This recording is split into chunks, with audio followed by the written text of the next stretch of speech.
जय जगन्नाथ दर्शक बंधु आमर वैदिक संस्कृति विशेष एवं वैज्ञानिक सूर्य चंद्र गति अनुसार तिथि मासरे विशेष दिन निर्धारित करा जाय था। वर्षर केतोटी विशेष दिन निर्धारित करा जाय था। सेही दिन मानकरे जेकोसी शुभ कार्य बा मांगलिक कार्य करिवे बिना विचार रे करा जाय था। कोनसी शुभ मुहूर्त निर्धारित करा जाय नै। सेही दिन ही एपरि शुभ होता है। जेकोसी बेलरे बा जेकोसी मुहूर्त आपण शुभ कार्य आरंभ करि परिबे। तेणु कौन प्रकार शुभ मुहूर्त देखिबा पाई आवश्यक पड़ी न थाए। तेणु एपरि एक विशेष दिन होउछि अक्षय तृतीया, जहाँकि वैशाख मास शुक्ल पक्ष तृतीया तिथि रे पड़ी थाए।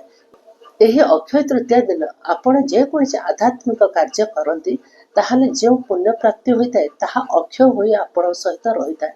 ताहा केबे क्षय जाय नै। अक्षय अर्थ होउछि जेकोसी धर्म कार्य करिवे ताहा अक्षय होई आपण सहित रहिथो, केबे क्षय जीव नै। सेही परि मध्य अक्षय तृतीया दिन मन रखंतु कोनसी भूल कार्य से दिन करंतु नै, कोनसी पाप कार्य मध्य करंतु नै।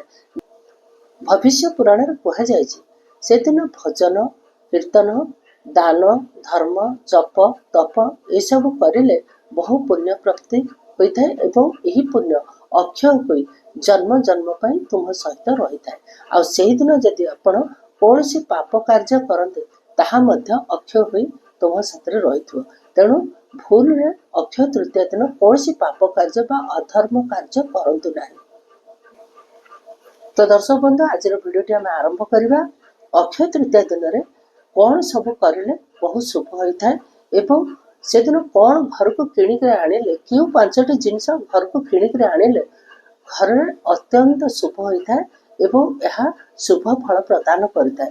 ताले से पांचटी जिनिस कौन कौन एवं आउ कौन से दिन किणिबे एवं कौन किणिबे नाही, ता सहित से दिन केउ सब जिनिस को बारण कराई ताहाक मध्य मानि करी से अक्षय तृतीया दिनटी आमे अति शुभ दिन, जहाँकि आमे से दिन आमर जेकोसी शुभ कार्य बा मांगलिक कार्य घर प्रतिष्ठा गृह निर्माण गृह प्रवेश जहाँ भी आमे से दिन शुभ कार्य करिपरिबा ताहा कोनसी मुहूर्त बा समय देखा पड़िबो नै।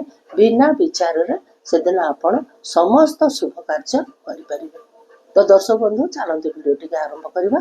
आज आम अक्षय तृतीया प्रथमे आमर बिल को अक्षी मुठी बुहा जाए, जहाँकि लक्ष्मी नारायण पूजा कराई बिल मध्य एवं किछि से दिन धान मध्य बुणा जाए जमी। प्रथम करी कृषक हो बा आमर कृषि कार्य से दिन आरंभ करा जाए। सेहीपरि लक्ष्मी नारायण को मध्य घरे पूजा करा जाए। लक्ष्मी गणेश को पूजा करा जाए, माँ सरस्वती पूजा करा जाए। तेणु अक्षय तृतीया एपरि एक दिन से दिन समस्त शुभ कार्य करा जाय परिबो। जेपरिक मंदिर प्रतिष्ठा गृह प्रवेश गृह निर्माण आरंभ करा जाय परिबो। कोनसी व्यवसाय आरंभ करा जाय परिबो। कोनसी जिनस आपण जमी किणुछंती कि गाड़ी किणुछंती कि घर किणुछंती यह मध्य अत्यंत शुभ होता है। सेपरि मांगलिक कार्य झील पुओं जी बह से दिन कर कौन सी मुहूर्त देखा आवश्यक पड़ न था। तेणु से दिन आपण जेकोसी मुहूर्त आपणकर शुभ कार्य आप आरंभ करें। आउ गोटे जिनस से दिन अक्षी मुठी बुहा जाए बिल को, जहाँ आमर वर्ष जाक जो कृषि कार्य करा जाए आमर धान हो मुग हो बुणा जाए जो जमी से जमी को अक्षी मुठी बुहा जाए। लक्ष्मी नारायण को से दिनटी समर्पित अक्षी मुठी बिल लक्ष्मी नारायण को मध्य पूजा करा जाय थाए। घरे मध्य लक्ष्मी नारायण को पूजा करा जाय थाए, लक्ष्मी गणेश को पूजा करा जाय थाए। से दिनर महत्व रहुछि जे बिल को से दिन अक्षी मुठी बुहा जाय थाए। लक्ष्मी नारायण को आवाहन करी प्रथम करी से दिन हल करी किछि धान बुणा जाय थाए बिल रे एवं लक्ष्मी नारायण को से दिन फलमूल एवं धूप दीप रे बिल मध्य पूजा करा जाय थाए। कह जाए अक्षय तृतीया दिन गंगा स्नान कले बहुत पुण्य मिलता है, कारण माता गंगा पृथ्वी पृष्ठ को अवतरण करते से ही अक्षय तृतीया दिन। तेणु गंगा स्नान करें बहु पुण्य प्राप्ति होता है। गंगा स्नान अत्यंत पुण्य। तेणु गंगा नदी से दिन स्नान कले बहु पुण्य प्राप्ति होता है। ଯେଉଁମାନେ ଗଙ୍ଗା ନଦୀ ନିକଟରେ ଅଛନ୍ତି ସେମାନେ ନିଶ୍ଚିତ ଭାବରେ ସ୍ନାନ କରିବେ, କିନ୍ତୁ ଯେଉଁମାନେ ଗଙ୍ଗା ନଦୀ ସେମାନଙ୍କ ପାଖରେ ନାହିଁ କି କୌଣସି ପୁଣ୍ୟ ନଦୀ ବି ପାଖରେ ନାହିଁ, ସେମାନେ ଗଙ୍ଗା ସ୍ନାନ ଘରେ ମଧ୍ୟ କରିପାରିବେ। ଯେପରିକି କିଛି ବୁନ୍ଦା ଗଙ୍ଗା ଜଳ ଆପଣ ବାଲ୍ଟିରେ ନେଇ ତାପରେ ନର୍ମାଲ ଜଳ ମିଶାଇ ଆପଣ ସ୍ନାନ କରିବେ ଏବଂ ଗଙ୍ଗା ମାତାଙ୍କୁ ସ୍ମରଣ କରିବେ, ତାହେଲେ ଆପଣ ମଧ୍ୟ ଗଙ୍ଗା ସ୍ନାନର ଫଳ ପ୍ରାପ୍ତ କରିବେ। ଆଉ ସେଦିନ ହେଉଛି ଏପରି ଏକ ଦିନ ଯାହାକି ପିତୃଲୋକମାନଙ୍କୁ ମଧ୍ୟ ତର୍ପଣ କରିଲେ ବହୁ ସନ୍ତୁଷ୍ଟ ହୋଇଥାନ୍ତି। ତେଣୁ ଆପଣ ମଧ୍ୟ ନିଜେ ତର୍ପଣ କରିପାରିବେ ଘରେ ଅକ୍ଷୟ ତୃତୀୟା ଦିନ। ତାହା ବି ପିତୃଲୋକ ବହୁ ସନ୍ତୁଷ୍ଟ ହୋଇଥାନ୍ତି ଏବଂ ତାଙ୍କର ଆଶୀର୍ବାଦ ଘର ଉପରେ ରହିଥାଏ। ଅକ୍ଷୟ ତୃତୀୟା ଦିନ ଯୁଗ ଆରମ୍ଭ ହୋଇଥିଲା, ଯାହାକି ନାରାୟଣ ଶ୍ରୀହରି ବିଷ୍ଣୁ ସେହିଦିନ ଯୁଗ ଆରମ୍ଭ କରିଥିଲେ। ସେହି ଅକ୍ଷୟ ତୃତୀୟା ଦିନ ମଧ୍ୟ ଭଗବାନ ପରଶୁରାମଙ୍କର ଜନ୍ମ। ସେଦିନ ମଧ୍ୟ ବୃନ୍ଦାବନରେ ବିହାରୀଜୀଙ୍କର ଦର୍ଶନ ମଧ୍ୟ ପ୍ରାପ୍ତ ହୋଇଥାଏ।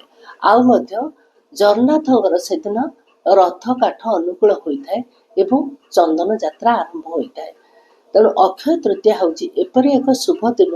ସେଇଦିନ ବହୁତ କାର୍ଯ୍ୟ ସଂଗଠିତ ହୋଇଛି। ଗଙ୍ଗା ମାତା ଯେପରି ପୃଥିବୀ ପୃଷ୍ଠକୁ ଆସିଛନ୍ତି, ଜଗନ୍ନାଥଙ୍କର ରଥ କାଠ ଅନୁକୂଳ ହୋଇଛି ରଥଯାତ୍ରା ପାଇଁ, ସେହିପରି ଚନ୍ଦନ ଯାତ୍ରା ମଧ୍ୟ ଜଗନ୍ନାଥଙ୍କର ଆରମ୍ଭ ହୋଇଛି। ସେପରି ବୃନ୍ଦାବନରେ ମଧ୍ୟ ବିହାରୀଜୀଙ୍କର ଦର୍ଶନ ସେଦିନ ପ୍ରାପ୍ତ ହୁଏ। ଆଉ ସେଦିନ ଭଗବାନ ବିଷ୍ଣୁ ଯୁଗ ନିର୍ମାଣ କରିଥିଲେ, ବା ଯେଉଁ 4 ଯୁଗ ରହିଛି ସେଇ ଯୁଗ ନିର୍ମାଣ କରିଥିଲେ। ସେହିପରି 4 ତୀର୍ଥ ମଧ୍ୟ ସେଇଦିନ ଆରମ୍ଭ ହୋଇଥିଲା। ବହୁତ କିଛି ଧର୍ମ ଏବଂ ପୁଣ୍ୟ ଦିନ ହେଉଛି ଅକ୍ଷୟ ତୃତୀୟା। ସେଦିନ କୁହାଯାଏ ଘରକୁ କିଛି ବିଶେଷ ଜିନିଷ ବି କିଣିକରି ଆଣିଲେ ବହୁତ ଶୁଭ ହୋଇଥାଏ, ଯାହାକି ସେଦିନ ଘରେ ଲକ୍ଷ୍ମୀ ନାରାୟଣଙ୍କୁ ପୂଜା କରାଯାଇଥାଏ, ଲକ୍ଷ୍ମୀ ଗଣେଶଙ୍କୁ ପୂଜା କରାଯାଇଥାଏ, ମା ସରସ୍ୱତୀ ମାତାଙ୍କୁ ମଧ୍ୟ ପୂଜା କରାଯାଇଥାଏ। ତେଣୁ ସେଦିନ କିଛି ଜିନିଷ ମଧ୍ୟ ଘରକୁ କିଣିକରି ଆଣିଲେ ମା ଲକ୍ଷ୍ମୀଙ୍କର କୃପା ପ୍ରାପ୍ତ ହୋଇଥାଏ। ଯଦି ଆପଣ ସୁନା ରୂପା କିଣି ପାରୁନାହାନ୍ତି, ଆପଣ ମଧ୍ୟ ଏହି 5ଗୋଟି ଜିନିଷ ଆଣନ୍ତୁ ଘରକୁ, ଯାହାକି ଅତ୍ୟନ୍ତ ଶୁଭ ହୋଇଥାଏ। ଏକରେ ହେଲା ଆପଣ ଘରକୁ ମାଟିର କିଛି ପାତ୍ର ନେଇ ଆସନ୍ତୁ। ମାଟିର ଘଡ଼ା ହଉ କିମ୍ବା ଦୀପ ହଉ, ଯାହାକି ମା ଲକ୍ଷ୍ମୀଙ୍କର କୃପା ପ୍ରାପ୍ତି ହୋଇଥାଏ। ସେହିପରି ହଳଦୀ ଗଣ୍ଠି, ହଳଦୀ ଖଣ୍ଡ ନେଇ ଆସନ୍ତୁ। ସେ ହଳଦୀ ଖଣ୍ଡ ଆଣିଲେ କୁହାଯାଏ ଘରେ ଭୂତ ପ୍ରେତର ଭୟ ରହେ ନାହିଁ। ସେହିପରି ହଳଦିଆ ସୋରିଷ ଆସିଲେ ଘରର ଧନ ବୃଦ୍ଧି ହେବା ସହିତ ମାନ ସମ୍ମାନ ବୃଦ୍ଧି ହୋଇଥାଏ। ସମାଜରେ ମାନ ସମ୍ମାନ ପ୍ରତିଷ୍ଠା ଲାଭ ହୋଇଥାଏ ଏବଂ ବୃଦ୍ଧି ହୋଇଥାଏ। ସେହିପରି କଉଡ଼ି ଆଣିଲେ ମା ଲକ୍ଷ୍ମୀଙ୍କର କୃପା ପ୍ରାପ୍ତି ହୋଇଥାଏ। ଆଉ ଗୋଟିଏ ଜିନିଷ ରହିଲା ସନ୍ଧବ୍ୟ ଲବଣ। ସନ୍ଧବ୍ୟ ଲବଣ ଆଣିଲେ ଘରକୁ କୌଣସି ପ୍ରକାର ନକାରାତ୍ମକ ଶକ୍ତି ଘରେ ରହିନଥାନ୍ତି, ସେମାନେ ଦୂର ହୋଇଯାଇଥାନ୍ତି। ଏତଦ୍ ବ୍ୟତୀତ ଆପଣ ତମ୍ବା, ରୂପା, ସୁନା ଏବଂ ପିତ୍ତଳ ଏହା ମଧ୍ୟ କିଣିପାରିବେ। ତମ୍ବା ଏବଂ ପିତ୍ତଳରେ ଯଦି ଠାକୁରଙ୍କର କିଛି ମୂର୍ତ୍ତି ହଉ ବା ବାସନ ଆଣୁଛନ୍ତି, ତାହା ବି ମଧ୍ୟ ଶୁଭ। ଶଙ୍ଖ ଆଣିଲେ ଶୁଭ। ଏବଂ ସୁନା ରୂପା ଯଦି ଆପଣ ଆଣିପାରୁଛନ୍ତି, କିଛି ଅଳଙ୍କାର ଆଣନ୍ତୁ କିମ୍ବା କିଛି କଏନ୍ ବି ଆଣନ୍ତୁ, ଯେଉଁଥିରେ ଲକ୍ଷ୍ମୀ ଗଣେଶଙ୍କର ମୂର୍ତ୍ତି ରହିଥିବ, ତାହା ବି ଆଣନ୍ତୁ ଶୁଭ। ଯଦି ଆପଣ କିଛି ନ ଆଣିପାରୁଛନ୍ତି, କିଛି ନହେଲେ ତମ୍ବା ପିତ୍ତଳର କିଛି ବାସନ, ଠାକୁର ବାସନ ହବ, ଠାକୁର ମୂର୍ତ୍ତି ହଉ, ଘରକୁ କିଣିକିରି ଆଣନ୍ତୁ। ଆଉ ମଧ୍ୟ କୁହାଯାଇଛି ଚନ୍ଦନ ସେଦିନ ଯେକୌଣସି ମନ୍ଦିରରେ ଦାନ କଲେ ବହୁତ ଶୁଭ ହୋଇଥାଏ। ଚନ୍ଦନ ଶିବାଳୟ ହଉ କିମ୍ବା ବିଷ୍ଣୁ ମନ୍ଦିରରେ ହଉ ଦାନ କରନ୍ତୁ, ଏହା ବହୁତ ଶୁଭ ହୋଇଥାଏ। ଆଉ ସେଦିନ ଚନ୍ଦନ ଠାକୁରଙ୍କୁ ଲଗେଇ ଦିଅନ୍ତୁ, ଆପଣ ବି ନିଜେ ମସ୍ତକରେ ଲଗାନ୍ତୁ। ତେଣୁ ସେଦିନ ବି ଦେଖୁଛନ୍ତି, ଯଦି କୌଣସି ଭୋକିଲା ଲୋକ ଦେଖୁଛନ୍ତି, ତାହାକୁ ମଧ୍ୟ ଖାଇବାକୁ ଦିଅନ୍ତୁ। ଏହା କରିବା ଦ୍ୱାରା ବି ବହୁ ପୁଣ୍ୟ ପ୍ରାପ୍ତି ହୋଇଥାଏ। ସେହିପରି ସେଦିନ ବି ଗୋଟିଏ ଜିନିଷ କରିବେ ନାହିଁ। କ'ଣ କରିବେ ନାହିଁ ନା କଳା ରଙ୍ଗର ବସ୍ତ୍ର ପିନ୍ଧିବେ ନାହିଁ, କି କଳା ରଙ୍ଗର କୌଣସି ବସ୍ତ୍ର କାହାରିକି ଦାନ କରିବେ ନାହିଁ।